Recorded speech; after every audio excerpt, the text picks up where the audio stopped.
এই সকালবেলা বৃষ্টি পড়েছিল, বৃষ্টির পরে মৌসমটা একটু পরিষ্কার হয়েছে।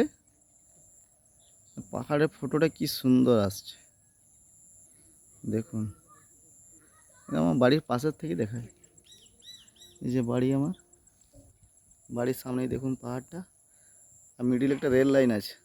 দেখুন ট্রেন দাঁড়িয়ে আছে, ট্রেন দাঁড়িয়ে আছে একটা। আর এখানে বাচ্চারা ফুটবল খেলে আমার সামনে পুরো। এখানে একটা পুকুর আছে, বাচ্চারা এখানে খেলা করে, আবার যখন কাদা আদা লেগে যায় এই পুকুরটাতে চান করে ওরা, পরিষ্কার করে নিজে বাড়ি যায়। দেখুন এই পাহাড়ের ভিউটা আজকে অনেক ভালো, জানি না ফটোতে কেমন আসছে, কিন্তু দেখতে অনেক পরিষ্কার দেখাচ্ছে, খুব সুন্দর।